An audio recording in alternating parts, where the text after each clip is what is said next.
Good morning. I hope you had some relaxation last night. I bet some of you were up late, so thanks for coming this early this morning. It's early for me too. I'm not a morning person. So yesterday in my keynote, I was talking, so today I'm going to be talking about the issue of free will and determinism. Yesterday I talked in the first lecture of setting up what we'll be talking about, that objectivism, that Ayn Rand's philosophy is about empowerment. And it's about becoming a self-programmer and of really taking charge of your own life. And this is a major element and a major root of why she thinks both you need to exert self-control and self-responsibility, but also that you have the power to do so. So she's one of the few thinkers in the 20th century who is on the side of free will, who thinks that we as human beings, each of us as individuals, have the power of choice.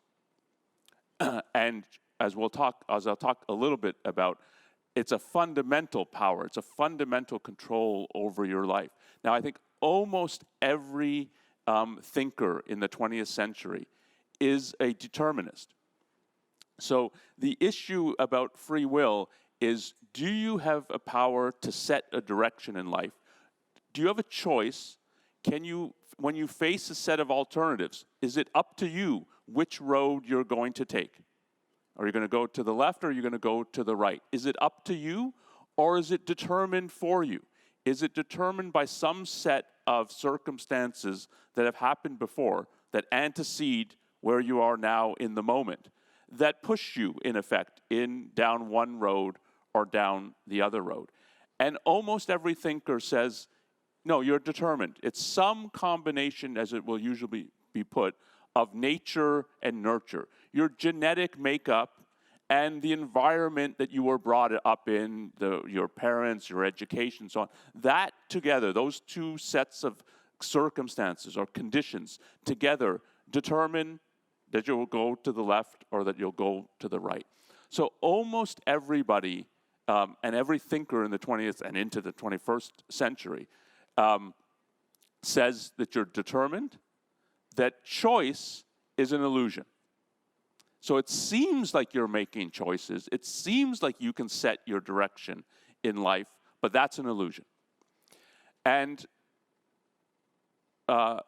Rand, as I put it here, takes the fact of choice seriously, that you have choice and it's not an illusion, and that you have a fundamental, given the nature of the choices that you face and that you can make, that you have a fundamental control over your life.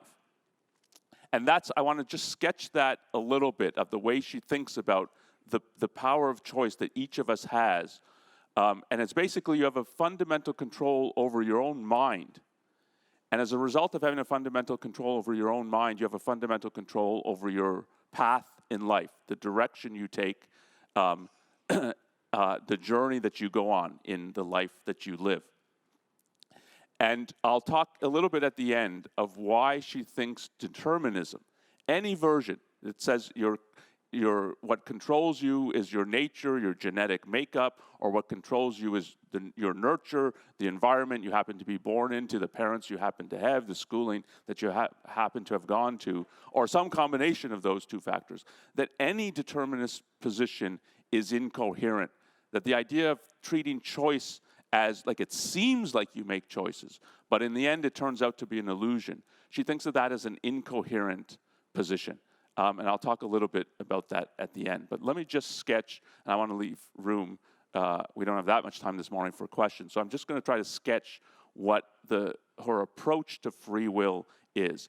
And I think the first thing to get is that in the normal accounts of free will, they're not looking at the right place. If you're trying to understand the real root of free will, if you've read about or heard about some of the experiments, and they're experiments, I think, in quotes, about free will, it's things like, well, you ask people to raise their arm or put their arm down and sort of do it in a random way.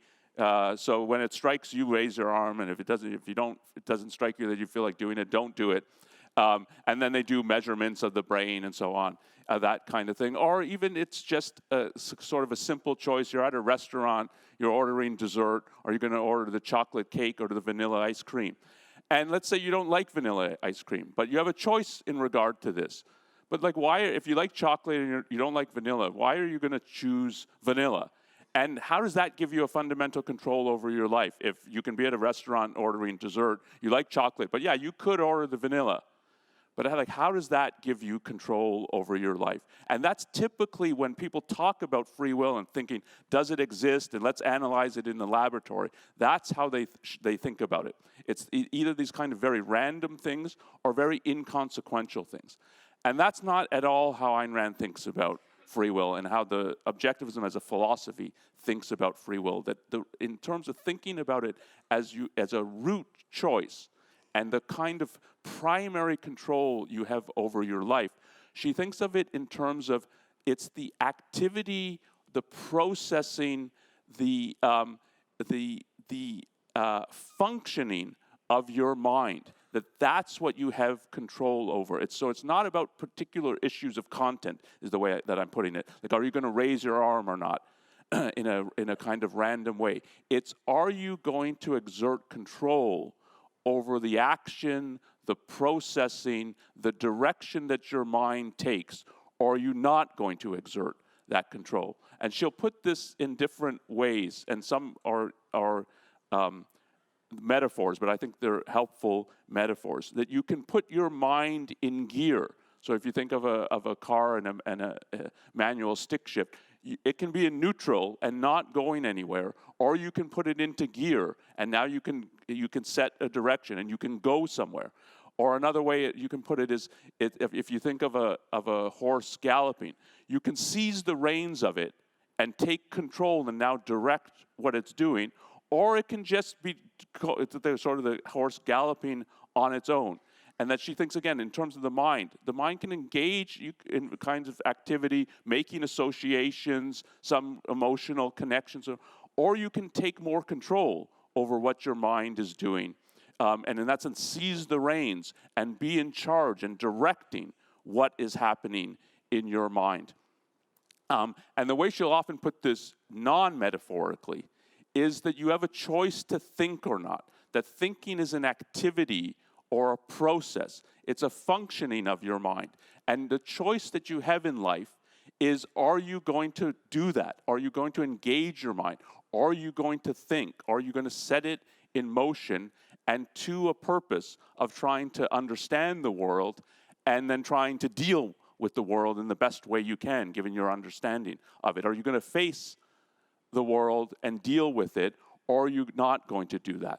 That is what, in terms of, if you put it as a choice to think or not, that's what that choice comes down to. And then you have this kind of control over your mind, over its activity and functioning. So another way that she'll put it is you control the level of alertness or focus of your own mind. And if you want sort of one image that I think in a way captures her approach to free will, it's this. Like, if you remember one slide, it's this slide, because her basic view is, so I put here a dog that is kind of half asleep, not engaged, not doing much, and a dog that's very alert and engaged, and it is alert to what is happening in the world. And that her view is that when we're talking of a human mind, at the level of thinking, you have a choice in regard to this. You can put your mind more in the kind of characteristic of this dog that is half asleep, or you can maintain a level of mental alertness, of mental focus, so that to the best of your ability, you know what is going on, you know what is going on in the world, you know what is going on in your own mind, in your own thinking, and you're directing it and you've taken charge. So there's a way in which she thinks of it as you can be present in the world and in yourself, in effect, or you cannot be. You can be drifting along, which is one of the terms, as I'll show in a moment, that she uses. And that this is set by you. This is, you have control over this. It's not dictated by antecedent factors, by prior circumstances. It's not dictated by your genetics. It's not dictated by how you happen to be brought up, what parents you happen to have. It's set or controlled by you. This is what you have choice over. And the issue in life then is, are you going to be the former or the latter? You have control of this. Nobody else has control over it. It's you determine this. So it's an issue of self-direction and self-responsibility. So that, I put that image as it's a metaphor. We're not literally dogs. And dogs, you're talking about more at the level of the senses of sight, hearing, so on. And for a human being, we're talking at the level of thinking and of a mind. So putting it now a little less metaphorically in terms of how she thinks of it, in terms of thinking the control you have over your mind, I put it, there's two basic things you have control over. The effort that you're exerting, the effort that you're expending of trying to be engaged with the world and to know what is going on. So you have an ability to set a level of effort and control, and then you have an ability to set the purpose or the direction that your mind takes. And that so I put it earlier that there's levels of alertness or levels of awareness or levels of focus. You can exert some effort to be trying to understand and to be present and to know what's going on and to be in control, or you can exert a full effort to do this, or you can exert no effort. And then, well, let me say a little bit about this. So the way she thinks about it is, and one of the ways she describes it is, the control you have over your mind is you can focus it, you can raise its level of alertness, or you can leave it drifting. And I've put here, again, two images of a boat that is exerting a lot of effort to go in a certain direction, and a boat that's adrift in the ocean or in the sea, that is buffeted to and fro by the currents and the waves. There's no effort being exerted. And so something is still happening. The boat is moving. It's not completely stationary. Something is happening, but there's nobody in control. And she thinks that in terms of your mind, that stuff can be happening in your mind, or you can be exerting effort and control to understand and to direct what is happening in your mind. So one basic thing is you can have a level of focus or level of alertness, or you can be relatively drifting and not exerting effort and control. And then in terms of the direction or purpose that your mind is directed towards, she puts it, you can focus, you can a level of alertness to trying to understand and deal with the world, so you can be focused on the facts and reality, and this is what I'm trying to grasp, and this is what I'm trying to understand. Or you can be exerting effort, but exerting effort not to see. One of the ways she characterizes it is as willful blindness. So it's not ignorance. It's not that you don't know something. It's that you're working not to see, not to know, not to grasp. And it can be for a variety of reasons, that you find something too threatening to your self-image. So someone's saying, like, I'm screwing up at work and so on, but that's a threat to my self-image, so I don't want to see that. And I can make up some excuse about, no, you're wrong about this, even though you're starting to, maybe the guy who's criticizing me, maybe he's right about what my project's going in the wrong direction. But no, you're just full of hot air. I'm not listening to you. And that you're exerting effort, but you're exerting effort now not to see and not to deal with the world.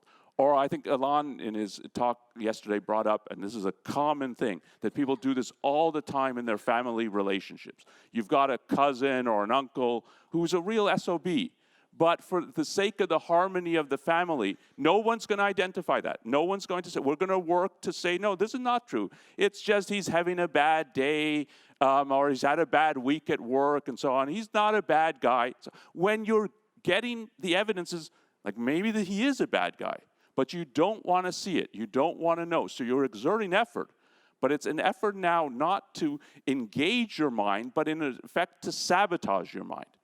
And to say, no, I'm not going to know. I'm not going to see. And don't thrust these facts on me because I'm going to push them out. And she thinks this, again, you have this kind of control over your mind, and it's not determined for you. It's not your nature or your nurture. It's you decide this. You have this kind of control. The evasion kind of pushing things out is motivated, but the goal, so this is why it's an issue of your basic purpose or your basic direction, your basic goal, is now it's not to engage in the world, not to try to deal with the world as it is, but to push it out, often to pretend that things are different than how they are, when you know at some level that, no, this is not how things are. But I don't want to know that. I don't want to see this. So this, too, she thinks, so in terms of having, you can have a basic control and a basic level of alertness and focus. There's an issue of, are you exerting effort or not? And why are you exerting the effort? What are you trying to accomplish? What is your goal or what is your purpose? And if you think back to the opening, and that one way of looking at Ayn Rand's philosophy, it is about reason, purpose, self-esteem. This issue of how she thinks about free will, what you have is a basic control of whether your mind is engaged in reasoning or not. I mean, so the choice to think or not, from a different perspective you can put it, is the choice to reason or not. You have this control. You can, and you set this. You determine if you're going to be reasoning or not. And you determine your basic purpose. Is it to engage with the world and really try to understand it and deal with it, or is it to try to escape it in some way or other? And she thinks that this is your basic choice in life, and it's why you have a fundamental control over your life and its direction, because you have a control over whether you're engaging in reasoning and whether it's really reasoning, really trying to deal with the world, or trying to pretend and to escape in some kind of way. And that you have this, and you have this throughout every day of your life. This is what you can do, and this is what you can choose to do or not do. And it's as a result of this that she thinks you have a fundamental control over your life. So again, to connect back to some things earlier that we've talked about, she thinks that you have a choice of the rationality or irrationality of the functioning of your mind. You determine if it's engaged and acting rationally or it's not. And this is the control you have over your mind. It's nobody else has this. It's not determined for you. It's not some set of antecedent factors determine whether someone's reasoning or whether somebody is not. And then in terms of self-esteem, she thinks this is the fundamental assessment you should have over yourself. This is the fundamental assessment of thinking, am I a good person or not? She thinks in the end it comes down to, am I engaged in thinking or not? Am I trying to make myself into a rational being or not? So here's a quote from Atlas Shrugged. Man has a single basic choice, to think or not. And that's what I've been talking a little bit about. And then here's the consequence of that. And that is the gauge of his virtue. So this is the gauge of when you think of yourself as, am I good or not? This is the gauge of your virtue, not the degree of your intelligence, but the full and relentless use of your mind, not the extent of your knowledge, but the acceptance of reason as an absolute, close quote. And this is what, again, she thinks this is what you have fundamental control over. You determine this, nobody else does. So that is a sketch of the way that she thinks about free will and the way she thinks about choice in life and what it would be when people dismiss choice. And as I said, almost every thinker today and through the 20th century is a determinist. So when they dismiss choice as an illusion, that, from her perspective, is what they're dismissing. Saying, no, you don't have this kind of control over your life. You don't have this kind of control over your mind. You don't set its direction. It's set by some combination of nature and nurture. So now let me just say as a last point, something about this issue of determinism. And the reason, or at least the basic reason determinism is all over the intellectual world today is it's thought of as, if you're going to be scientific, if you're going to proceed scientifically, if you're going to take science seriously, you have to be a determinist. And Rand's view is, no, you have dismissed science if you're a determinist. So here's one of the, in the 21st century, one of the popularizers of determinism, at least in the US. This is the author Sam Harris, who has a little booklet on free will, but it's a booklet attacking free will. And his basic point in the book is you don't control your decisions and your judgments. You don't control the decisions and the actions that you take in life. And this is a quote from the book, one of his examples. You're struggling to save money, but you're tempted to buy a new computer. Where is the freedom when one of these opposing desires inexplicably triumphs over its rivals? So you want to save money, you want a new computer, you find yourself at the Apple store buying a new computer. How are you free? You can't explain how you ended up at the Apple store. And there's a reason. So the underlining is my underlining. It's not the underlining in the book. But why does he think of it as inexplicable? And I think this is right. If you're a determinist, it's inexplicable because it's some combination of nature and nurture. But any honest determinist will say, yeah, I don't know what the combination of nature and nurture is. I don't know what set of antecedent factors controls people. It might be totally just genetics. It might be totally just environment. And there's some determinists who say, well, it's all environment, so it's all nurture. Or there's some who say it's all nature. Some who say it's some combination of these.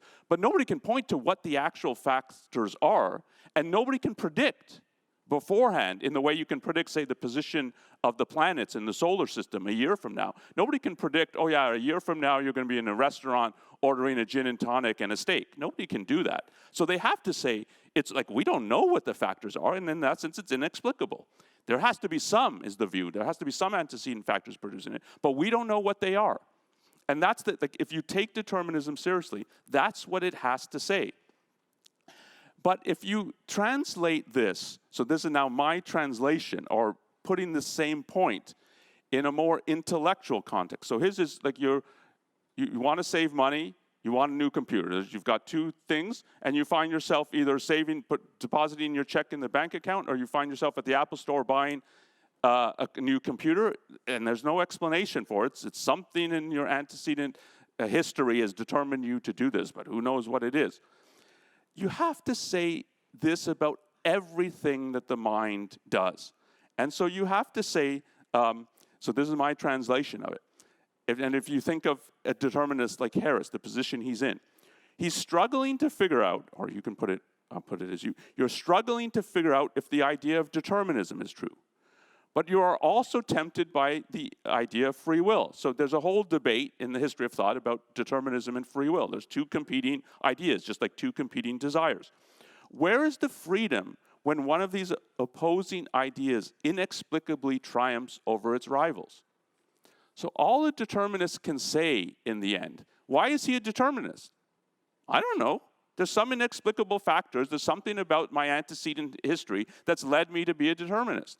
And why is someone else an advocate of free will? Well, his position has to be, well, there's some inexplicable set of antecedent factors that have determined him to be an advocate of free will. Why was there a reason to think one of these is better than the other? Why is there a reason to think one, like determinism's true and free will isn't true? Why couldn't it be the reverse? Maybe they're both false. It's just inexplicable for why a person holds one idea, just as it's inexplicable for why he finds himself at the Apple store or why he finds himself depositing his check in his savings account. If that's inexplicable, then it's also, everything's inexplicable about what the mind is doing because you don't have control over it. And if you take determinism seriously, this is what it's saying. But then it has to say this about itself. It has to say, like, I don't know why I'm a determinist. Something determined me to do it. And why is that a good position? And this is why, in the end, she thinks that determinism is an incoherent position. You can't advocate it and say, well, I've taken control of my mind, I've thought about this, and this is the right answer. Because if you're doing that, you're saying determinism is not true. And if you're not taking control over your mind, then why would you listen? Why do you think what you've reached is truth? You have no reason to think that.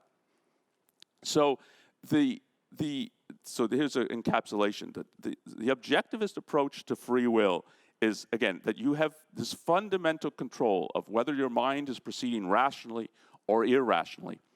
And what that really means is that reason operates by choice. It operates by your choices, your decisions, your choices to engage your mind and direct it towards understanding reality or not. And if you dismiss choice as an illusion, then what you're dismissing is reason as an illusion. But science is just the careful, systematic application of reason to trying to discover what is true and then to discover what one should do. So if you dismiss choice as an illusion, you're dismissing reason as an illusion. And then what that means is you're dismissing science as an illusion. And this is why she thinks, far from it being that determinism is the scientific position, and that if you're going to proceed scientifically, what you need to be is a determinist, she thinks it's exactly the reverse. That if you're going to really embrace science, you have to embrace the fact that you have control over your own mind, and that's embracing the fact of free will and rejecting determinism.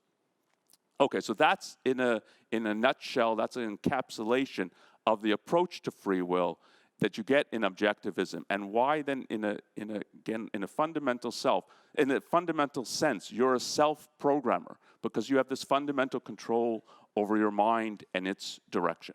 Okay, so let me stop there and open it up for questions, and Aaron's, I don't know where he is, but he's going to join me for the questions. Thank you. And I think we have about 15 minutes, or probably 12 minutes. Hi.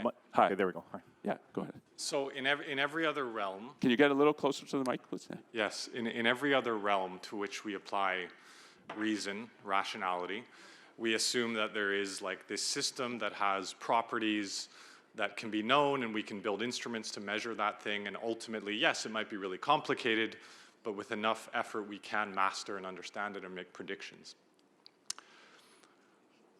So one way of looking at the brain, perhaps, and free will, just purely as a biological machine and the brain, is almost like a meteorological problem. Like, yes, it's really complicated. There's a million variables you would have to measure, but ultimately it could be knowable. So that's one way to potentially look at it.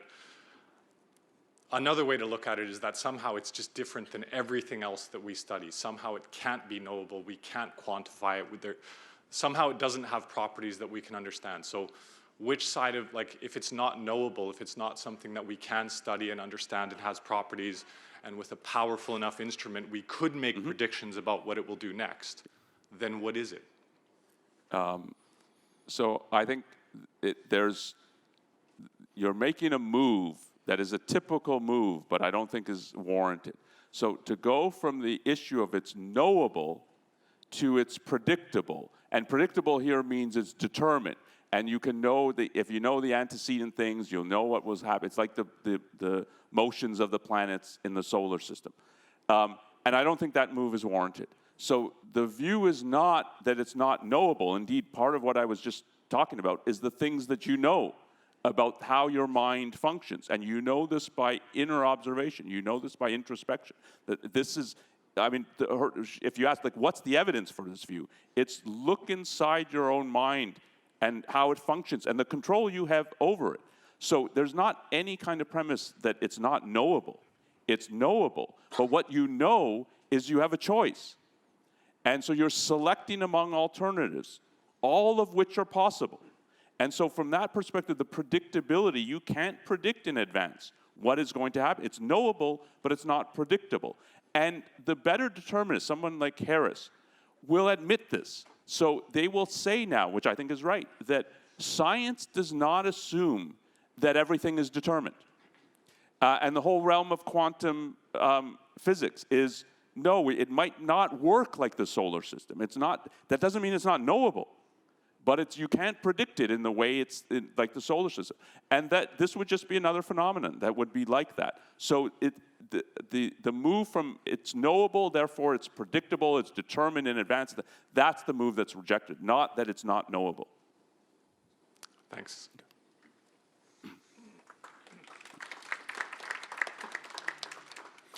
How the fact that how my free will deal with the fact that I am a male as opposed to female, given the differences that I acknowledge between male and female, man and woman. None. Thank you. But there's none, and I guess what I have to say, are you asking the question from the perspective of you've seen evidence that there are differences between whether or to what extent a male or a female has the ability to operate or bring their mind into functioning and think? In the behavior of male as opposed to female, we can see differences, and I think Ayn Rand said herself that there are differences between men and women. But Okay. How So does it deal with free will? If I put let me broaden the question and connect it to some of the things that I brought up. So I brought up nature and nurture. I brought it up from the determinist perspective, that it's your nature or nurture or some combination of these determine what. So that alone is what causes you to go down road A, don't go down road B, and so on. And that's been rejected, and I think it has to be rejected. It's an unscientific position.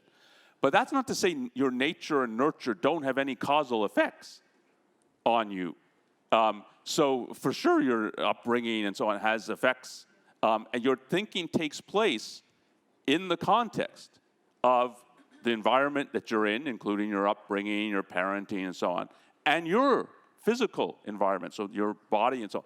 And so do I think there's at least on average differences between men and women? So yes, but not, as Aaron was saying, that's not the same as saying there's some difference in the basic control they have over their minds.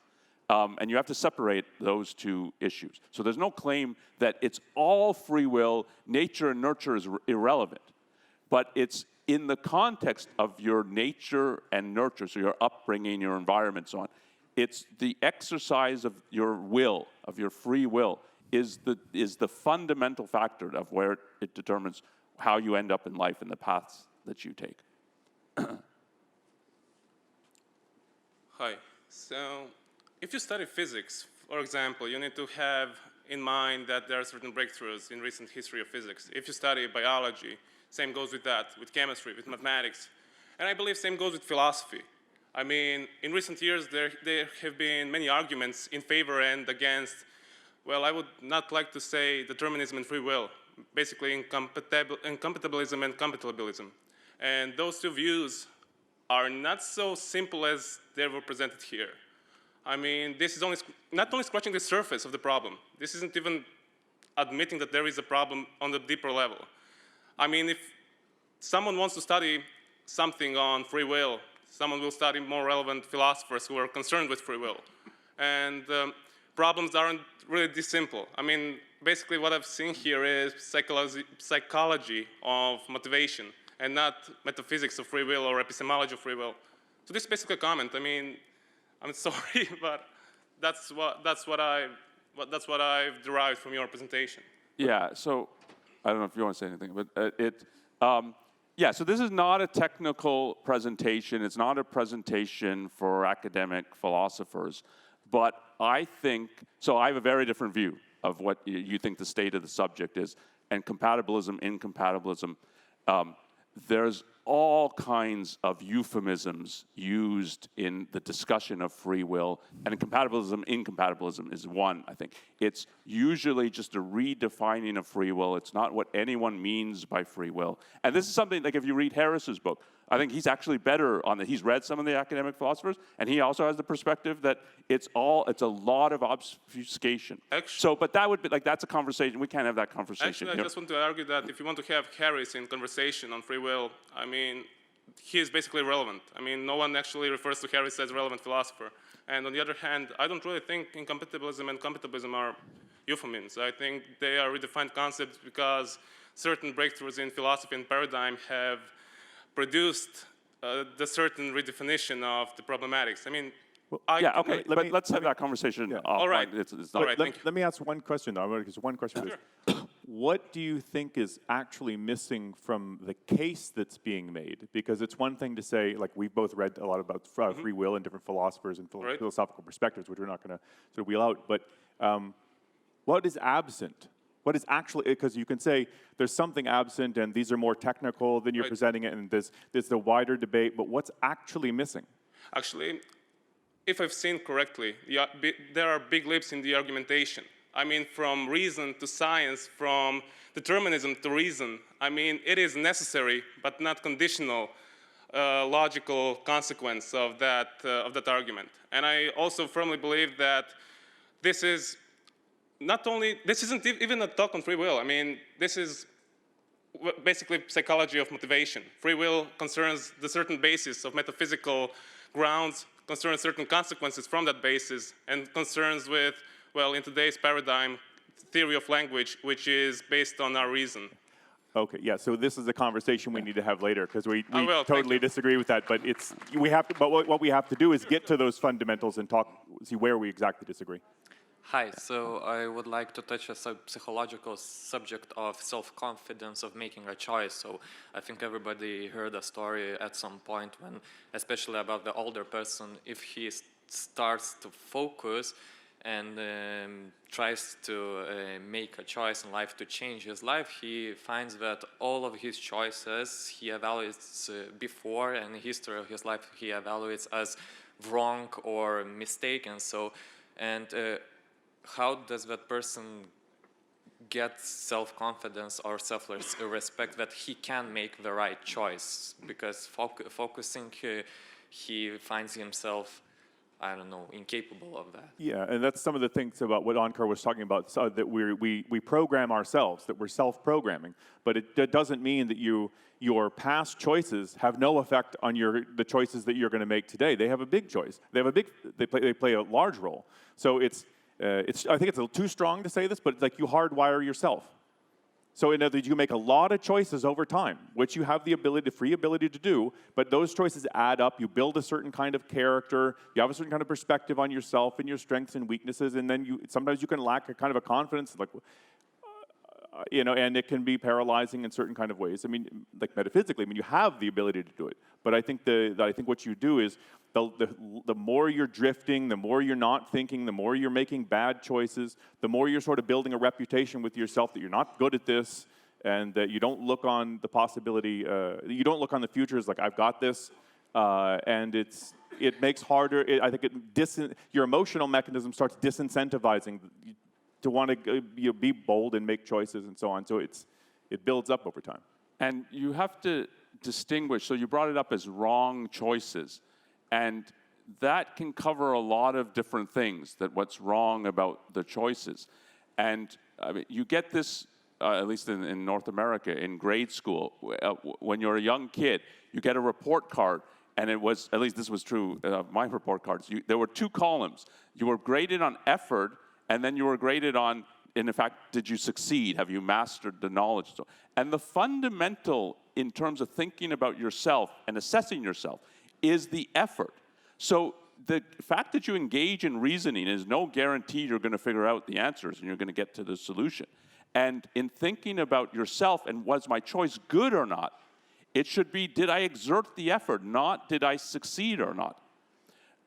But the norm is that if you're exerting effort, you're going to succeed. You're going to be able to learn things, you're going to be able to master things, you're going to build abilities, and you're going to build skills upon skills.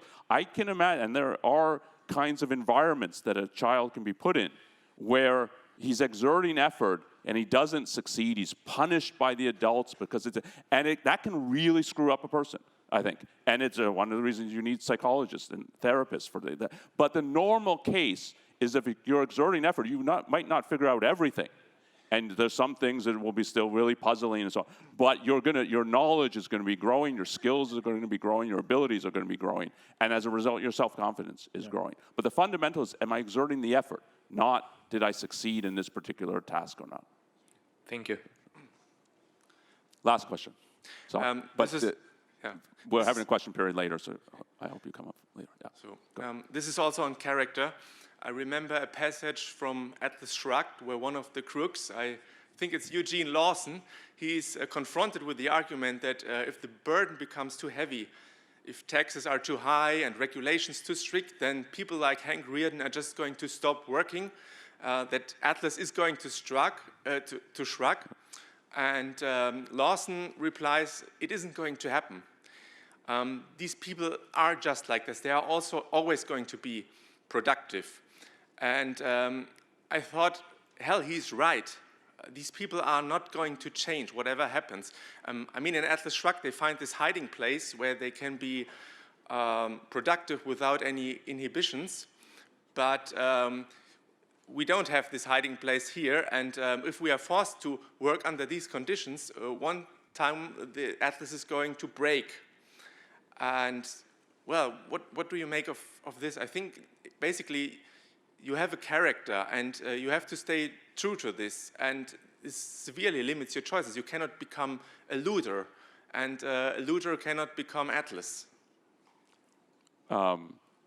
Yeah, so I do think your character, but the character that you form, so the character that you form through your choices, decisions, actions, and judgments in life, then comes to, that's the kind of person you are, and it has an effect then on the kinds of choices that you face in life. I mean, I think I hope everybody in this room, the choice of, like, am I going to murder my stepbrother who I hate? It's not a choice that you face. Given your character and so on, that's not a possibility. A lot of things are open to you. That's not something open to you. If you made a lot of bad choices over a period of time, then you could, 2 years from now, you could be a person who could kill somebody, murder some innocent person. But so in that sense, your character, yes, it has an effect on the choices that you face. But the situation in Atlas is, so it's relevant to it in terms of thinking, given what it's the point in Atlas is they're held hostage by what they love. So it's the fact that these people love building, creating, innovating, being entrepreneurs, as the panel yesterday was talking about. The fact that they love this, even if we try to milk them and bleed them, they'll keep doing it because they love it so much. And part of this point in Atlas is you should renounce this, or at least fight this, in the name of your love. So her view was, Atlas is in many ways fictional. Her recommendation, from the lesson you should take from the book is not go on strike, look for a valley. For those who've read the book, it's about a strike, people escaping and so on. It's not that. So not do that literally, but to do that intellectually. It connects to what we've been talking about here in terms of she's asking you to challenge and rethink ideas and to understand. So part of what she wants entrepreneurs, businessmen to understand is you're being held hostage by your love of production, by people who know you love it so much, so they'll put obstacles in front of you, they'll try to bleed you, be parasitical off of you, and that you'll keep doing this because you love it so much. And you should love it so much, but you should fight these people, and you should fight them intellectually, and you should fight them morally. Not go on strike, but you should understand that this is the dynamic at work. And it is relevant what you're bringing up to this issue, I think. Thank you. Thank you, Onkar. Thanks for watching. Be sure to subscribe and ring the bell to never miss a video.